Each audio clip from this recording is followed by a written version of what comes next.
decorated war hero, now homeless, faces arrest until officers recognize his name from a legendary battlefield rescue. Will Captain Thompson's dark military secrets finally come to light or destroy what little he has left? The cop car's red and blue lights flash against the gas station windows. I never thought this would be me, a decorated soldier now facing arrest for trying to stay warm. My dirty fingers shake as I grip the edge of the sink. The bathroom mirror shows a stranger, my hollow cheeks covered in gray stubble, eyes that have seen too much hidden under a worn baseball cap. This quick-stop gas station is the only place with heat for miles. "Sir, you need to leave now."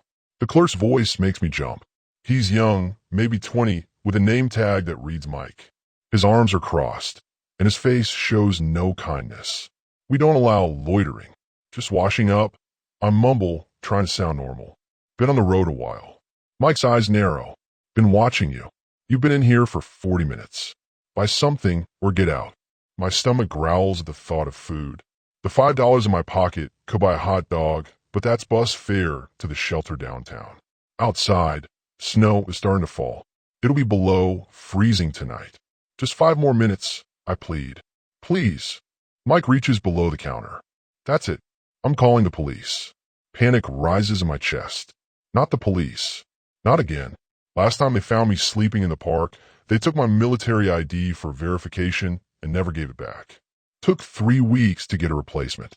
3 weeks of not being able to access veteran services. "Wait," I say, reaching for my duffel bag. My hand catches a display of energy drinks.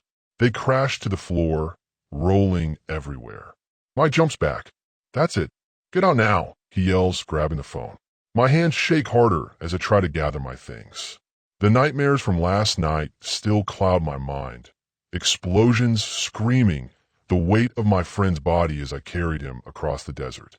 3 tours in Afghanistan, and for what? To end up here? "Please," I whisper, but Mike is already dialing. I reach into my pocket and pull out my last $5. "I'll buy something." "Too late," Mike snaps. His eyes track me like I'm a criminal. "Hello, police?" I have a homeless man causing trouble at the quick stop on Elmwood. Outside, the snow falls harder.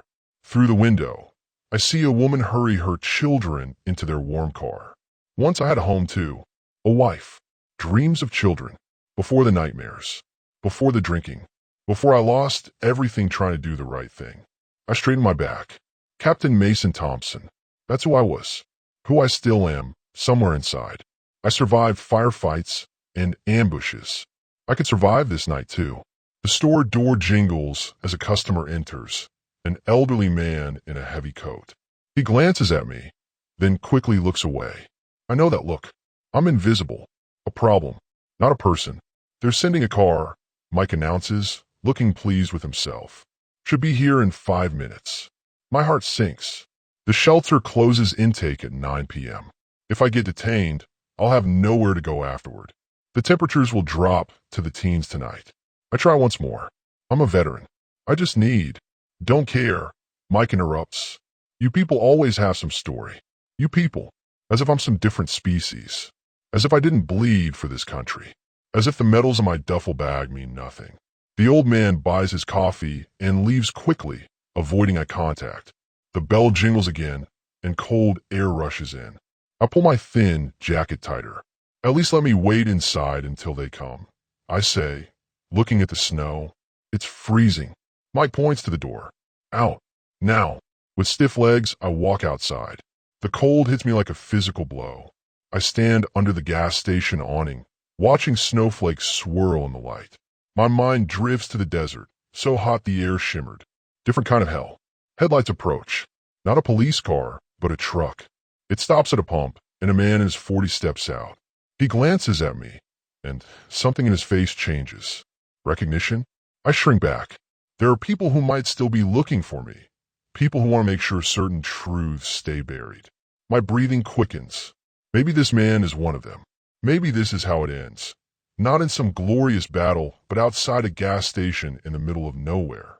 The police car pulls in, lights flashing, but no siren. 2 officers step out.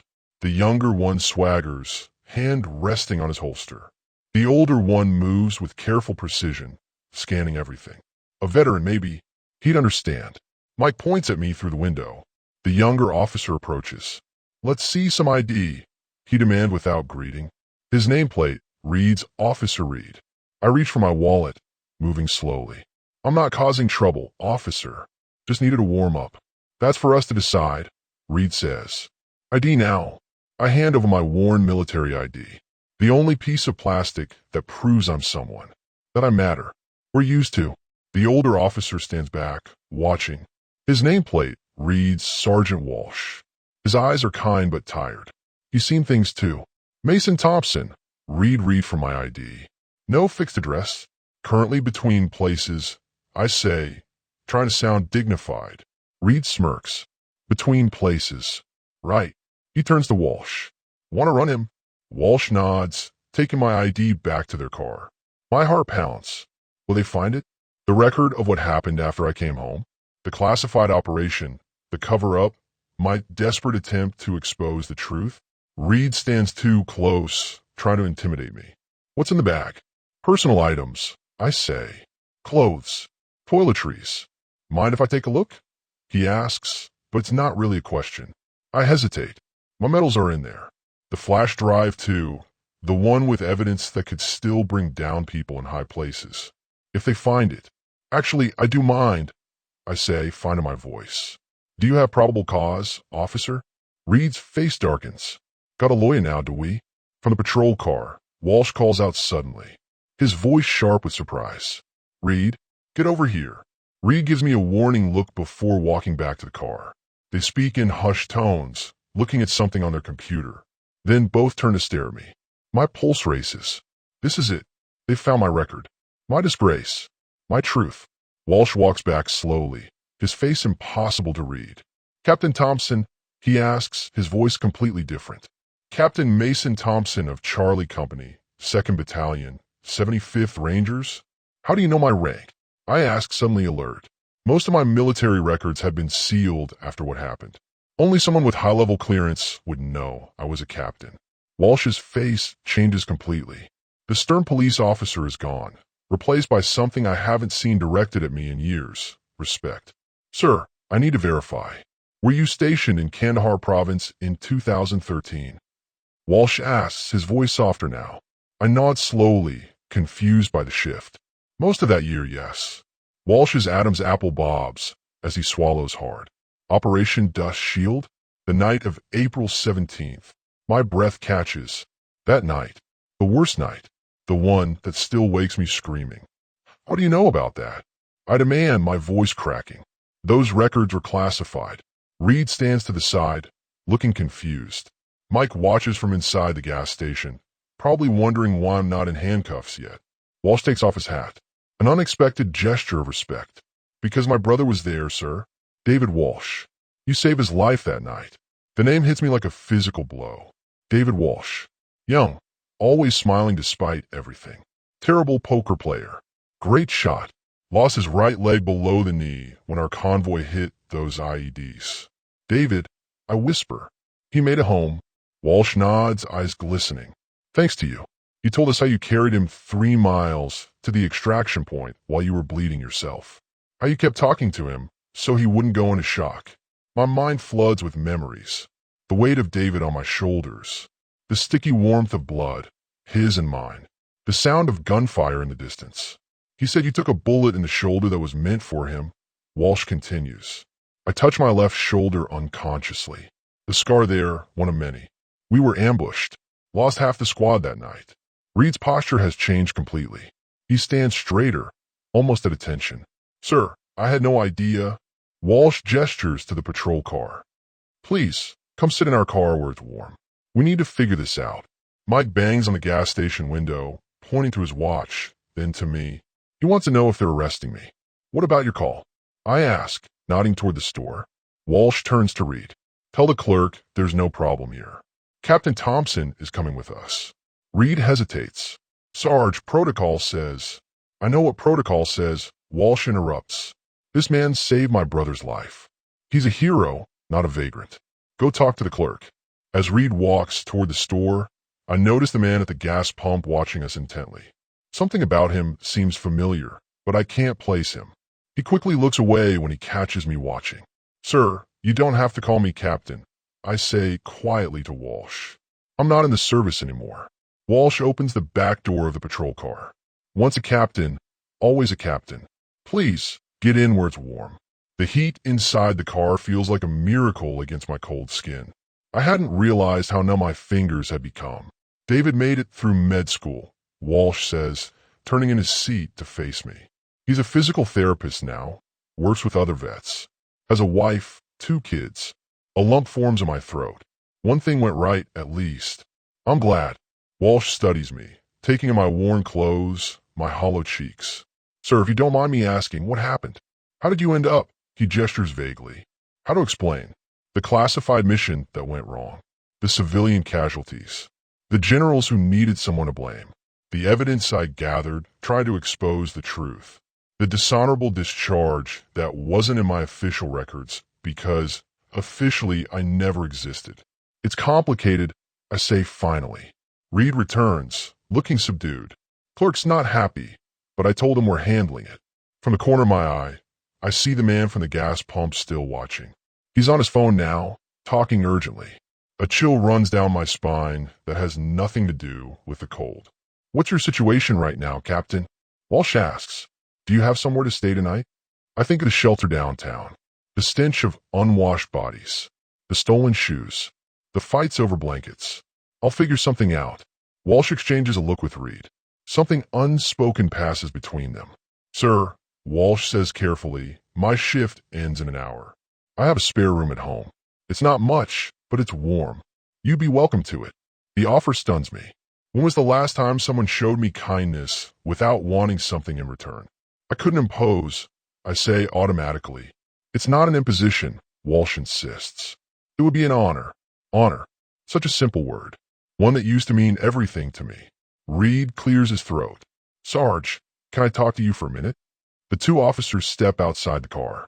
Through the fogged window, I see them arguing. Reed gesturing emphatically, Walsh standing firm. I know what Reed is saying. I'm a potential liability. A homeless man with unknown issues. A risk. He's not wrong. As they argue, my eyes drift to the man at the pump again. He's finished fueling, but hasn't left. He's watching the officers now, his phone still pressed to his ear. Something about his stance, military alert. My instincts, honed by years in combat zones, begin to sound an alarm. Walsh returns to the car, his decision apparently made. Captain, you're coming home with me tonight. We'll figure out next steps tomorrow. Reed looks unhappy but resigned. He gets in the driver's seat without comment. Thank you, I say, knowing the words are inadequate. But there's something you should know. Walsh turns to face me. What's that, sir? I hesitate. Should I tell him? About the flash drive in my bag? About the people who might still be looking for me? About how getting involved with me could put his family at risk? Before I can decide, Reed suddenly points through the windshield. That guy's taking pictures of us. I turn to see the man from the pump pointing his phone at our car. When he realizes we've spotted him, he quickly gets into his truck and speeds away. Walsh frowns. Did you recognize him, Captain? My heart pounds as I try to place the face. Was he one of the general's men? Someone from a classified operation? Someone who knows what I know? I'm not sure, I say, watching the truck's taillights disappear. But I think he recognized me. Your brother talks about you all the time, Walsh says as we pull into the police station parking lot. My mind races with questions. Why are we here instead of heading to a shelter? Is this kindness just a trick to get me to lower my guard? He keeps a photo of you and the rest of your unit. Walsh continues, opening my door. Says you're the reason he came home at all. The station is bright and warm after hours in the cold. Officers glance up from their desks, curious about the homeless man being escorted in without handcuffs. I straighten my back by instinct, trying to look like the captain I once was instead of the broken man I've become. Sarge, Chief wants to see you, a desk officer calls out. Says it's urgent. Walsh frowns. Can it wait? I need to get Captain Thompson settled. The word captain makes heads turn. A female officer approaches, studying me with open curiosity. This is Lieutenant Rodriguez, Walsh says. Best officer in the department, besides me. She smiles. Don't let Reed hear you say that.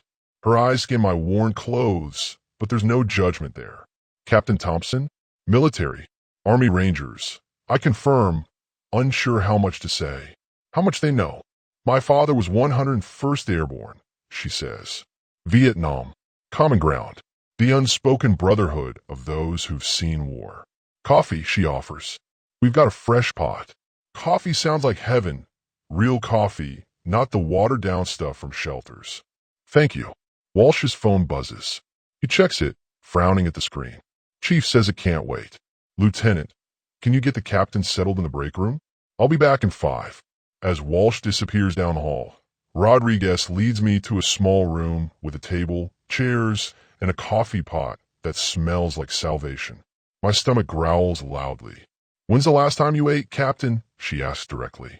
Pride makes me hesitate, but hunger wins. Yesterday morning.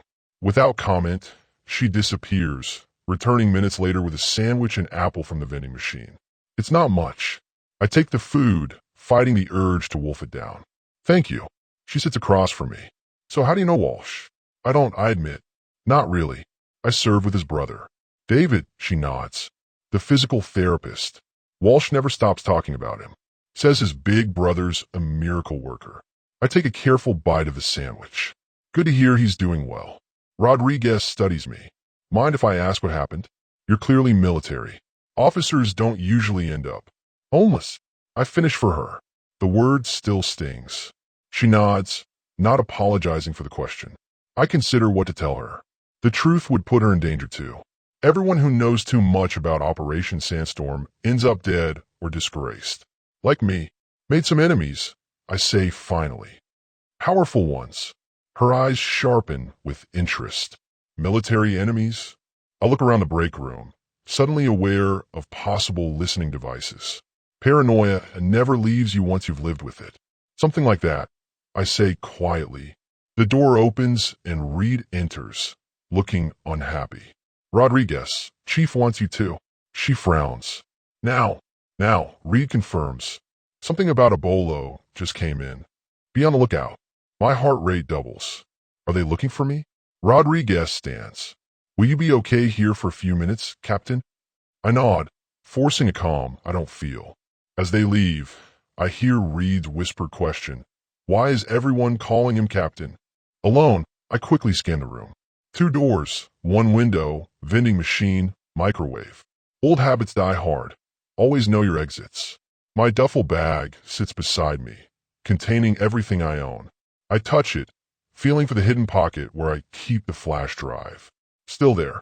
On the drive, encrypted files detail what really happened. The names of civilians killed in the covert operation. The orders from the top to cover it up. The evidence that could bring down 3 generals and a senator, if I live long enough to share it. The break room television plays softly in a corner. A news anchor speaks excitedly. In breaking news, Senator James Harmon has announced his candidacy for president. The decorated general turned politician leads early polls. I freeze at the name. General Harmon. The man who gave the order. The man who made me a scapegoat when I threatened to talk. The man who wants me dead. The door opens, and Walsh returns looking troubled. Sorry about that, Captain. Something's come up. Anything I should worry about? I ask carefully. He hesitates. Someone's been asking about you. A man came by the gas station after we left, showing your picture around. My blood runs cold. What did he look like? Military type. Crew cut. Scar on his right cheek. Colonel Richards. Harmon's attack dog. The one who told me I'd be dead within a day if I didn't disappear. Did he identify himself? I asked, trying to keep my voice steady. Said he was your brother. Walsh says, watching my reaction. Looking for his lost family member. I almost laugh at the absurdity. I'm an only child. Walsh nods, as if confirming a suspicion. That's what I thought. Captain, level with me. Are you in some kind of trouble? The million-dollar question. The one that could get us both killed. Before I can answer, Rodriguez returns with a concerned expression. Sarge, we need to talk. Privately. Walsh looks between us. Give us a minute, Captain. They step outside, but the door doesn't close completely. Their hushed voices drift in. The bolo is for him, Rodriguez whispers. Department of Defense issued. Says he's wanted for questioning about stolen classified materials. That doesn't make sense, Walsh argues. My brother says he's a hero.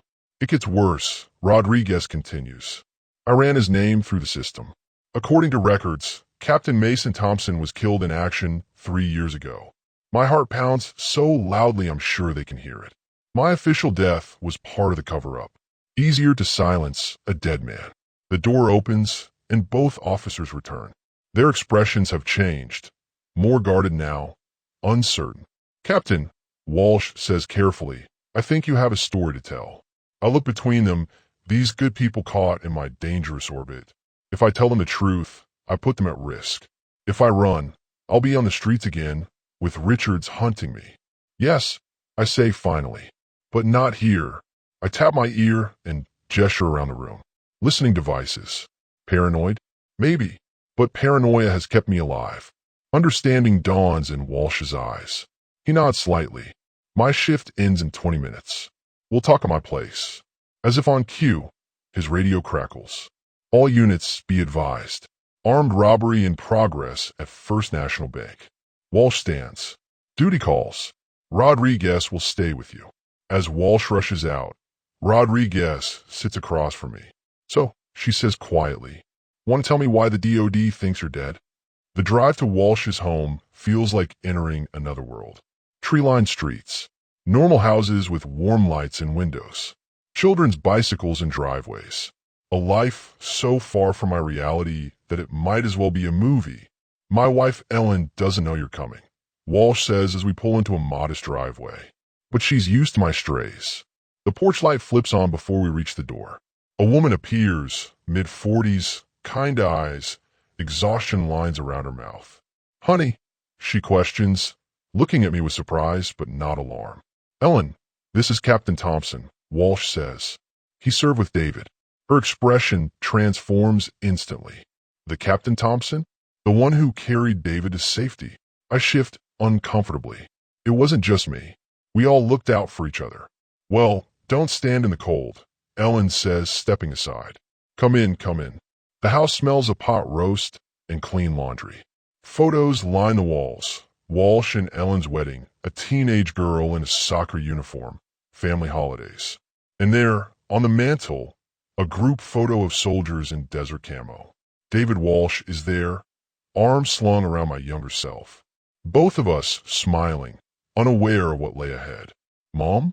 Who's here? A teenage girl appears at the top of the stairs, eyeing me suspiciously. Lily, this is Captain Thompson, Ellen explains. He served with Uncle David. The girl's eyes widen. The Captain Thompson? Dad talks about you all the time. I feel like an imposter. These people see me as a hero, not knowing the secrets I carry, not knowing the danger I've brought to their doorstep. Are you hungry? Ellen asks. We just finished dinner, but there's plenty left. My stomach answers before I can speak, growling loudly. Ellen smiles and heads to the kitchen without waiting for my response. Bathroom's down the hall if you want to clean up, Walsh offers. I can lend you some clothes. Clean clothes. A hot meal. Simple kindnesses that feel overwhelming after years on the streets. In the bathroom, I stare at my reflection. Hollow cheeks. Gray my beard that wasn't there 3 years ago. Eyes that have seen too much. I wash my face and hands, trying to make myself presentable. A knock at the door.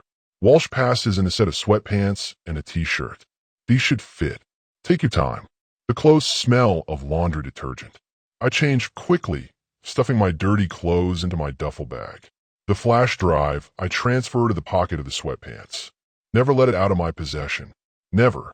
At the dinner table, Ellen serves pot roast, potatoes, and green beans. Real food. Not shelter slop or gas station hot dogs.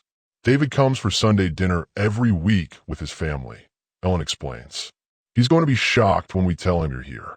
I freeze mid-bite. Maybe don't tell him just yet. Walsh gives me a sharp look. Why not? How'd explain? That anyone who knows I'm alive could be in danger? That Colonel Richards is already hunting me? It's complicated, I say lamely. Walsh's police radio, charging on the counter, crackles suddenly. All units be advised, suspect in the first national robbery, still at large. Armed and dangerous. Shouldn't you be helping? I ask, grateful for the change of subject. Walsh shakes his head. Not my jurisdiction. City police handle that area. You take a bite of food, then ask casually, "So, Captain, want to tell me why the Department of Defense thinks you're dead?" Ellen and Lily both look up, startled. I set down my fork carefully. "It's a long story." "We got time," Walsh says. I look at the family, these good people who've welcomed me into their home. They deserve the truth, or at least part of it. 3 years ago, I was assigned to a classified operation. I begin slowly. Something went wrong. Very wrong. Walsh nods, encouraging me to continue. Civilians died. I say, the word's still painful to speak aloud. The official report blamed intelligence failures. Said we had bad information about the target. But that wasn't true. Walsh guesses. I shake my head. The intelligence was solid. The target was legitimate. But someone high up changed the mission parameters at the last minute. Expanded the strike zone to include a village that wasn't supposed to be hit. Ellen's hand covers her mouth. Lily looks between her parents, confused but sensing the tension. I filed reports. Followed the chain of command. Nothing happened. I continue. Then I found evidence that it wasn't a mistake. That someone had deliberately ordered the expanded strike zone, knowing civilians would be killed. Walsh's expression darkens. Ooh, before I can answer, a phone rings, my burner phone, the one luxury I keep charged at public outlets. Only 3 people have this number, and 2 of them think I'm dead. I pull it from my bag, checking the screen. Unknown number. "Excuse me," I say, stepping away from the table. I answer cautiously. "Hello." "They know you're back, Mason," a familiar voice says without greeting. "You're not safe." "Colonel Richards, my former commander, the man who warned me to disappear. How did you get this number?" I demand. "That doesn't matter," he says urgently. "What matters is they found you. There's a kill team on the way. You need to move. Now, why are you warning me?" I ask, suspicious. "Richards always served Harmon faithfully." "Because I was wrong," he says simply. "I've seen the evidence you tried to show us. Harmon is going down, Mason, but you need to stay alive to testify." My mind reels. Testify. Senate hearing next week on military accountability, Richards explains. "We need you there. The documents you smuggled out, they match others that have surfaced. It's enough to build a case." Hope, dangerous, fragile hope, blooms in my chest. How do I know this isn't a trap? "You don't," Richards admits. "But check the news. Harmon's campaign announcement today. It's a smokescreen. He knows we're closing in. The television in the living room confirms it. Senator Harmon smiling for cameras, announcing his presidential run. Get somewhere safe?" Richards continues. "I'll contact you tomorrow with extraction details." The line goes dead. I stand frozen, phone in hand. "Captain," Walsh calls from the dining room. "Everything okay?" I return to the table, mind racing. "That was my former commander," I say slowly. "And," Walsh prompts. "And we need to leave," I say, gathering my bag. "All of you. Right now." "What?" Ellen exclaims. "What?" "Because I've brought danger to your home," I say, the guilt crushing me. "Men are coming. Men who will kill anyone who gets in their way." Walsh stands, military training kicking in. "How many? How soon?" "I don't know," I admit. "Minutes, maybe." "Lily, go pack a bag," Walsh orders. "Quick now." As the family scrambles, Walsh pulls his service weapon from its lockbox. "Captain, what exactly are we dealing with here?" Before I can answer, headlights sweep across the front window. A vehicle pulling up outside. "Get down," I shout, lunging to hit the light switch. The house plunges into darkness just as the first shots shatter the front window. Glass shatters across the living room floor as bullets tear through the front window. I grab Lily and pull her down behind the couch. Walsh shields Ellen with his body, his police training kicking in instantly. "Bathroom. Now," Walsh shouts, his voice steady despite the chaos. No windows, solid door. We crawl through the hallway as more shots punch through the walls. My heart pounds in my ears, but my mind is clear. Combat mode. The place I've lived for too many years. "Stay down," I tell the family once we're in the bathroom. Walsh locks the door and pulls out his phone. "This is Sergeant Walsh. Shots fired at my residence. Officer and civilians under fire. Send all available units." I listen for movement outside. 2 shooters, maybe 3. Professional. They're not spraying bullets randomly. They're using controlled bursts, conserving ammunition. I'm so sorry. I whispered to the family huddled on a bathroom floor. This is my fault. Walsh checks his service weapon. 6 rounds. Not enough. Who are these people? Ellen asks, her voice trembling but controlled. She holds Lily close, the girl's face buried against her shoulder. Men who want to keep certain truths hidden. I answer. Men who think I'm already dead. A heavy thud shakes the front door. They're trying to break in. Back door, Walsh says. It leads to the garage. If we can get to my car. Another burst of gunfire. Closer now. They're inside the house. Give me your gun, I say to Walsh. He hesitates for only a second before handing it over. What's your plan? I'll draw their fire, I say, checking the weapon. Get your family to the car. I'm not leaving you here, Walsh argues. This isn't your fight, I tell him. It's mine. Always has been. The hell it isn't, Walsh growls. You saved my brother. That makes it my fight too. Heavy footsteps move through the house, slow and methodical. Professional killers taking their time. They know we're cornered. We need another weapon, I whisper. Walsh points to the cabinet under the sink. Baseball bat. Best I can do. I pull it out, aluminum solid weight. Better than nothing. When I open the door, I whisper, I'll go left, you go right. Ellen and Lily stay here until we clear a path. Walsh nods, taking the bat. Ellen's face is pale but determined. Be careful, she whispers to her husband. I count down silently. 3, 2, 1. We burst through the door, surprising a man in black tactical gear at the end of the hallway. I fire twice, catching him in the chest. He drops. Clear. I call, moving toward the kitchen. A second man appears from the living room, raising his weapon. Walsh swings the bat with all his strength, catching the man's arm. The gun clatters to the floor. I dive for it as Walsh tackles the intruder. They struggle on the ground, trading blows. The man is younger, stronger, but Walsh fights with the desperation of a father protecting his family. I aim the new weapon, waiting for a clear shot. Freeze! I shout, the command voice of a captain returning naturally. The intruder looks up, his eyes narrowing when he sees me. You're supposed to be dead, he snarls. Disappointed? I ask, keeping the gun steady. He spits blood onto the floor. Others are coming. You can't run forever. Walsh handcuffs the man with his police cuffs. You picked the wrong house to shoot up, buddy. Sirens wail in the distance, growing louder. Backup is on the way. The man smiles, unworried. It sends a chill down my spine. You don't get it, he says, looking at me. We're everywhere.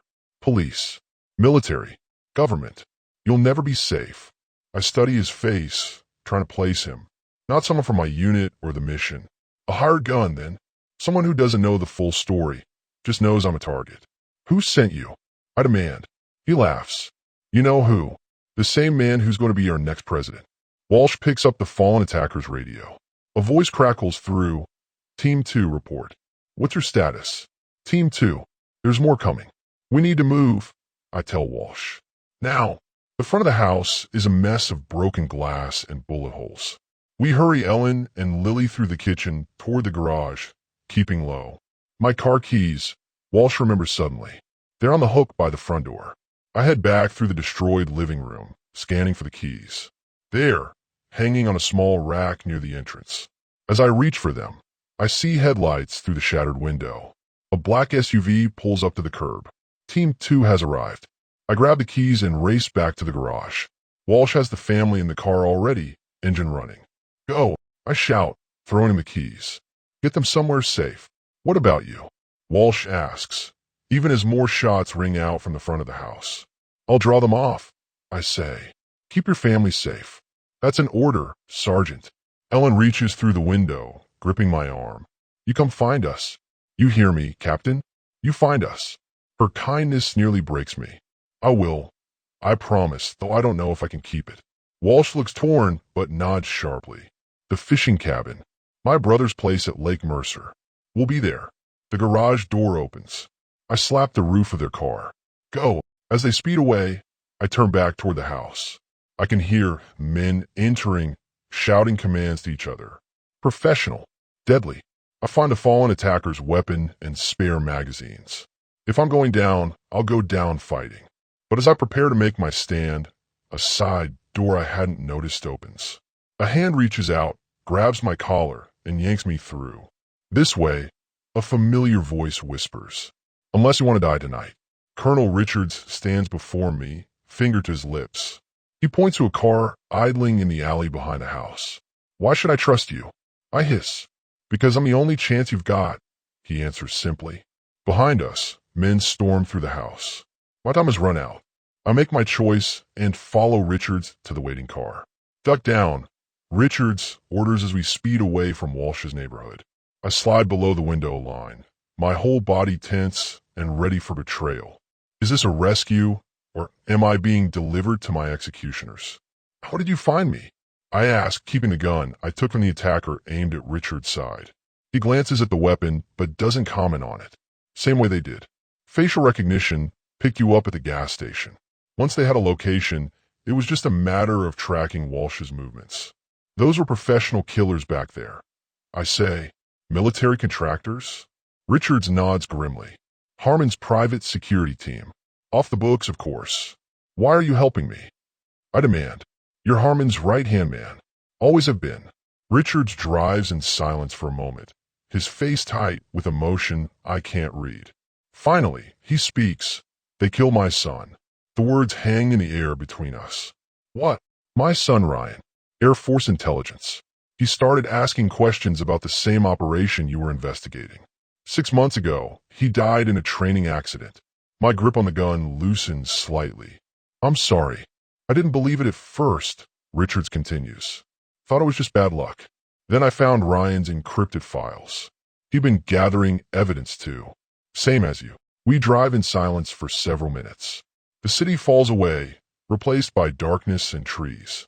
I should be frightened, being driven to a remote location by a man I've long considered an enemy. But instead, I feel only exhaustion. "Where are we going?" I finally ask. "Somewhere safe," Richard says. "A place no one knows about. Walsh and his family. They'll be fine," Richard assures me. "The kill team was after you, not them. Once they realize you're gone, they'll move on." I'm not convinced. I need to warn them. "No phones," Richard says firmly. "No contact with anyone until after the hearing." "What hearing?" Richards glances at me.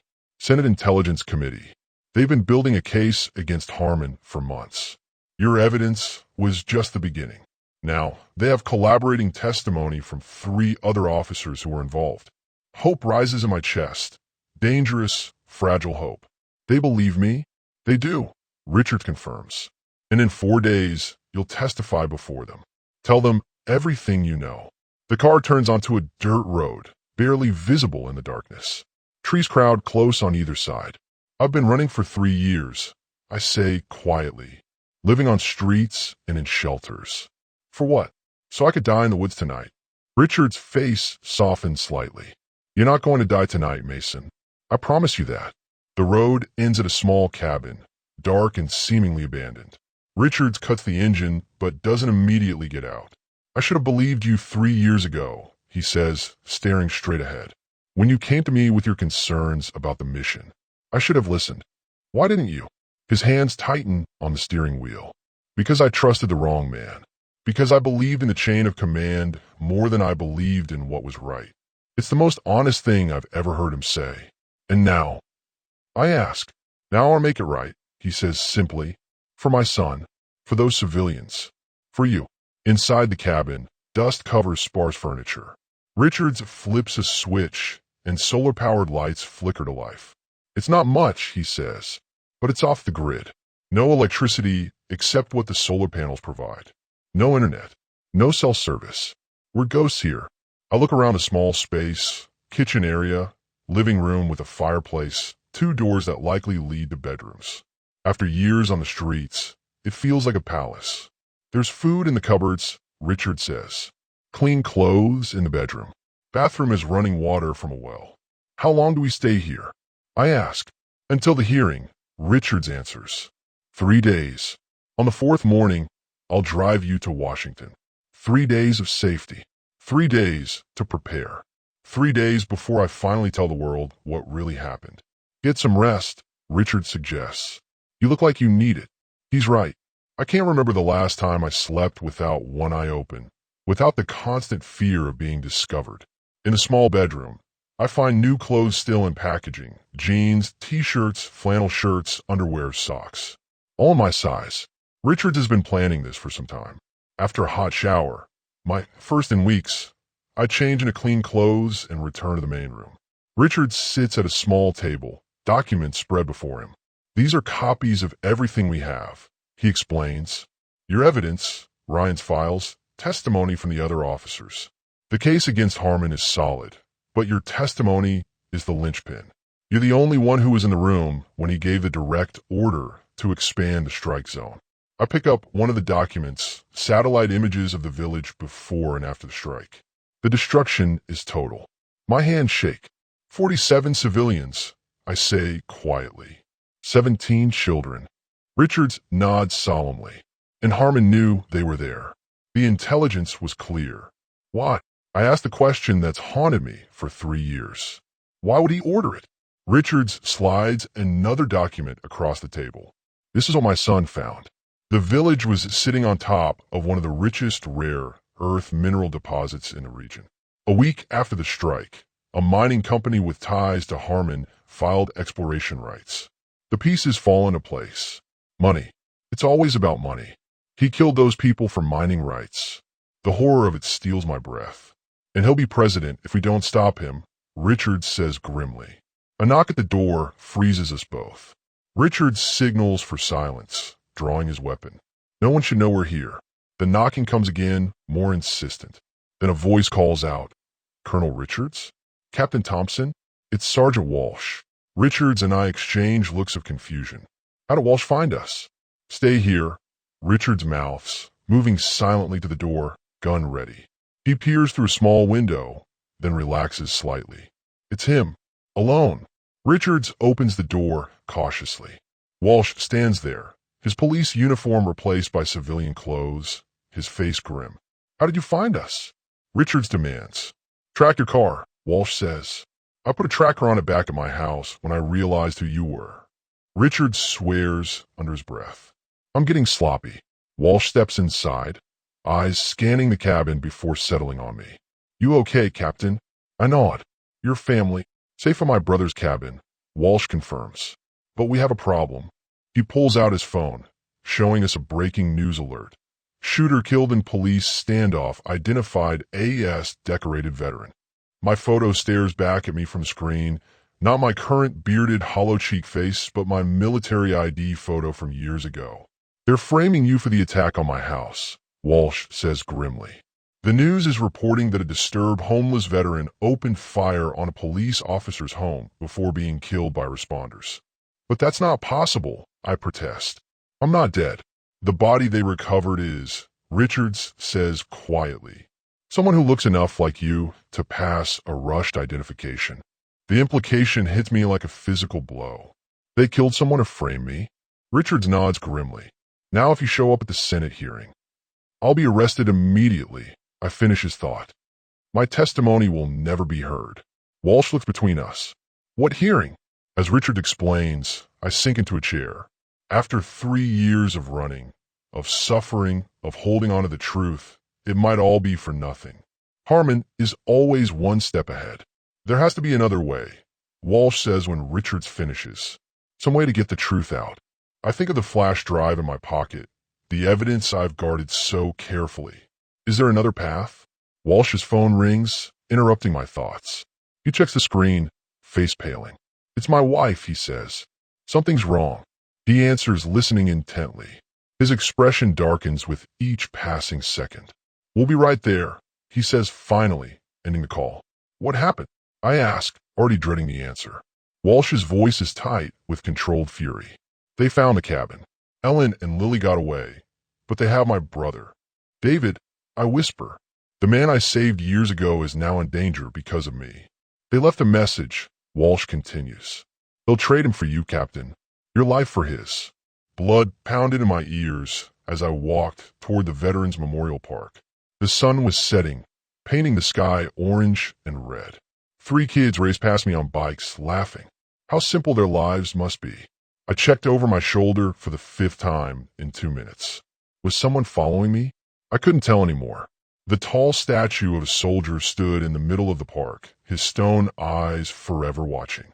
I was supposed to meet Colonel Richards here, the man who might help clear my name. Instead, I found Walsh standing alone by the eternal flame, hands in his pockets. My steps slowed. "Richards sent me," Walsh said, his face serious. No smile, no handshake. "There's a Senate hearing tomorrow on military accountability. They need your testimony." My throat went dry. Coming forward meant stepping into the spotlight, the very place I'd been avoiding for years. "Why now?" I asked. Walsh glanced around before speaking again. "They arrested General Harmon this morning. The documents you smuggled out were right." My legs almost gave out. General Harmon, the man who had ordered the bombing of what he knew was a village of innocent families, then blamed it on bad intelligence. The man who had me branded a traitor when I tried to expose the truth. "How did they find him?" I asked, hardly believing what I was hearing. Someone on the inside finally talked. Walsh explained, "A colonel who couldn't live with the guilt anymore. Your evidence matched his story perfectly. For 3 years, I'd carried those documents with me, hidden in different places, never far from reach. Papers that proved Harmon had been told civilians were in the area before he gave the order to strike.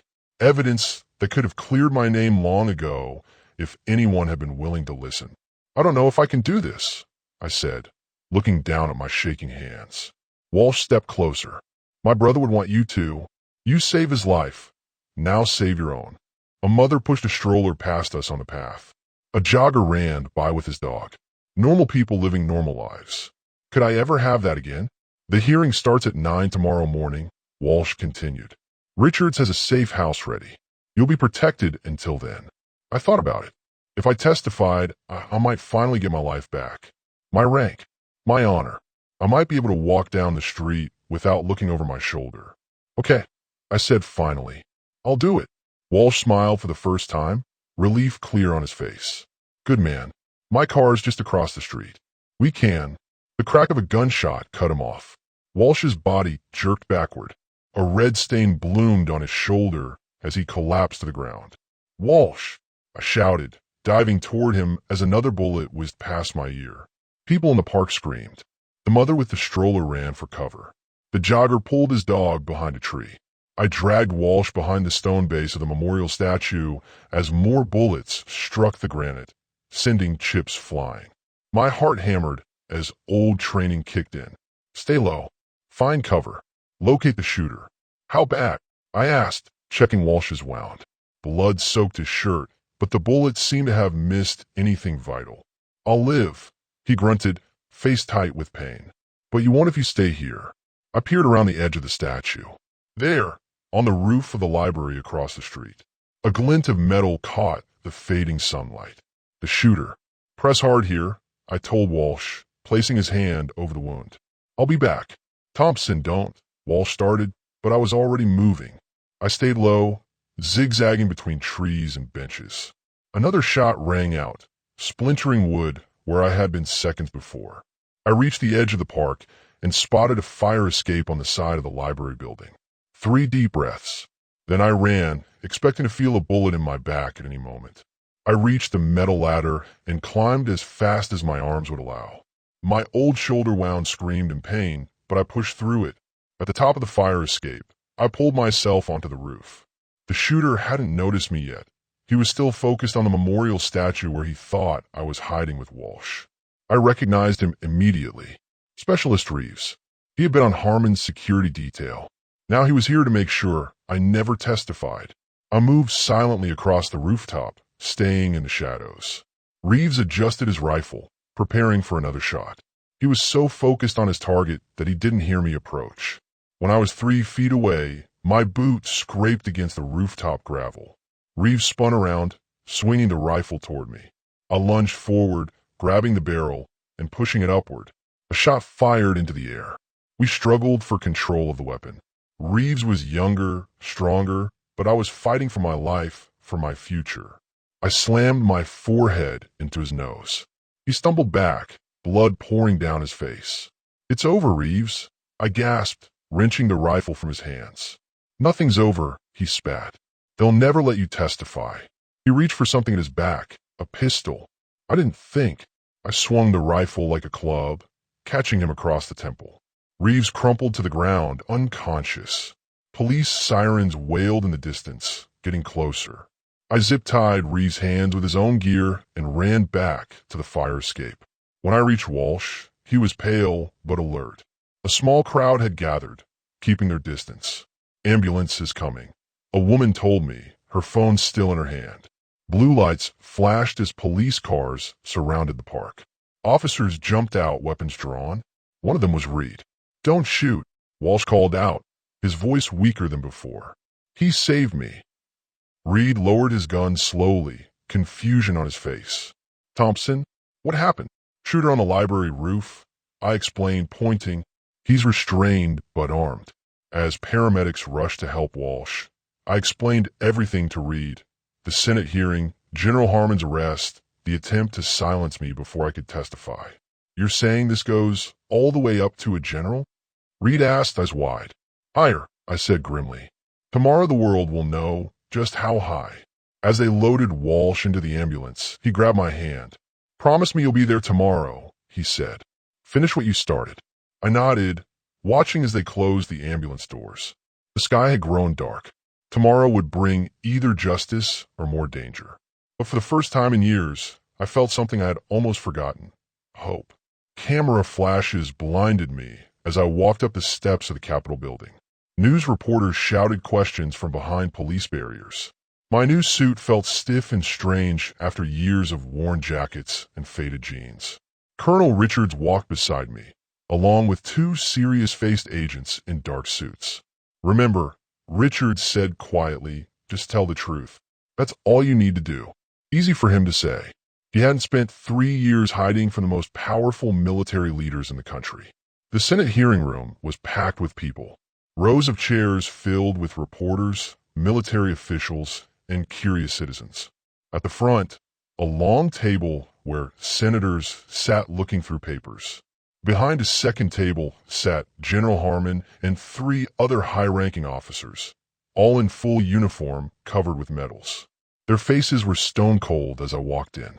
I spotted Walsh in the crowd, his arm in a sling.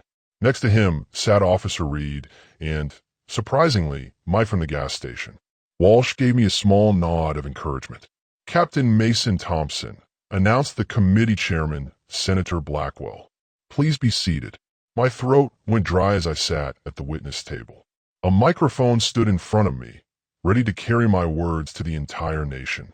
"Captain Thompson," Senator Blackwell began, "3 years ago, you were accused of stealing classified documents and spreading false information about a military operation in Konar Province, Afghanistan. Is that correct?"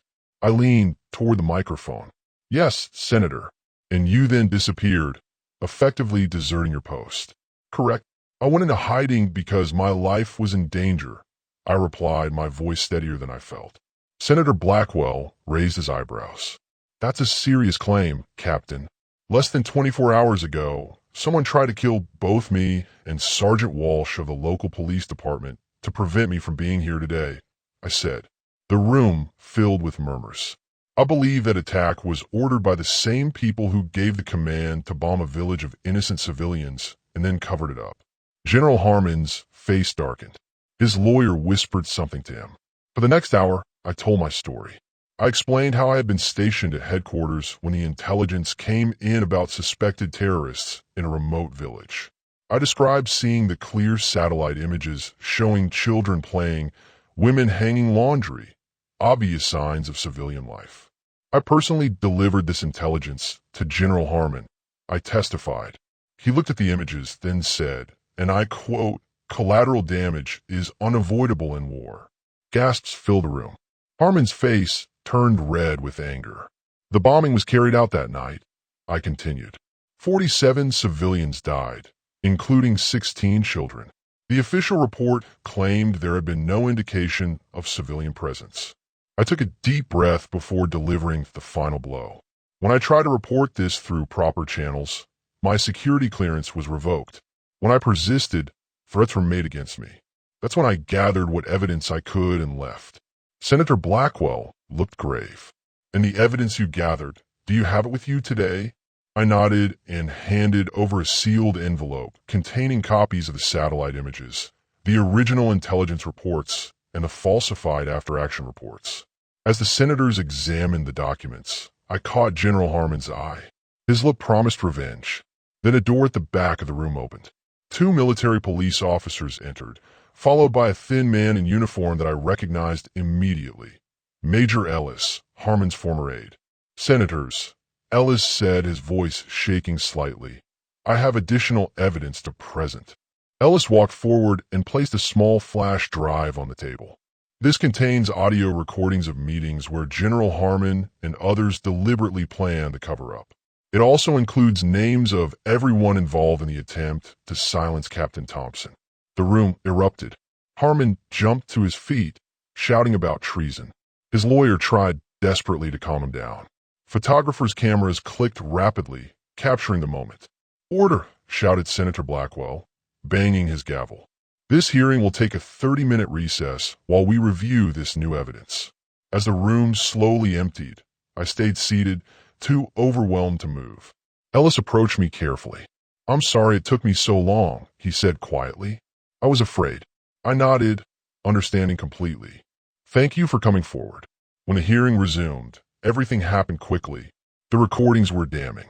General Harmon and the others were taken into custody. Senator Blackwell announced a full investigation into the chain of command. Captain Thompson, the senator said finally, on behalf of this committee and this nation, I offer our deepest apologies for what you have endured. Your rank and honors are hereby fully restored, with back pay for all time missed. The room broke into applause. I sat there stunned. After 3 years of running, of being called a traitor, of sleeping under bridges, it was over. Outside the Capitol, a crowd had gathered. As I walked down the steps with Richards, people cheered. A group of veterans in uniform stood at attention and saluted me as I passed. Walsh pushed through the crowd, his arms still in a sling, but a huge smile on his face. Reed stood beside him, looking impressed. Even Mike from the gas station was there, his eyes now filled with respect rather than suspicion. Welcome home, Captain, Walsh said, extending his good hand. Welcome home, I repeated, the words feeling strange and wonderful. As reporters surged forward with questions, I caught sight of a young woman standing at the edge of the crowd, David Walsh's sister, who I had never met but recognized from photos her brother had shown me years ago. She wiped tears from her eyes and mouthed 2 words, thank you. For the first time in years, I stood tall. No more hiding, no more running, no more shame for something I didn't do. The future stretched before me, uncertain but full of possibility. Maybe I would rejoin the military. Maybe I would work with veterans who, like me, had fallen through the cracks. Whatever came next, I would face it standing in the light. Captain Thompson, called a reporter. What will you do now? I smiled, a real smile that felt foreign on my face after so long. First, I said, I'm gonna get a good night's sleep. The crowd laughed. Walsh clapped me on the shoulder. And then, the reporter pressed. I looked at the faces around me. Walsh, Reed, the veterans who had come to show support. Then I'm going to make sure this never happens to another soldier. Ever again. As the sun broke through the clouds overhead, I took a deep breath of free air. My name was Captain Mason Thompson, and once again, it was a name that commanded respect.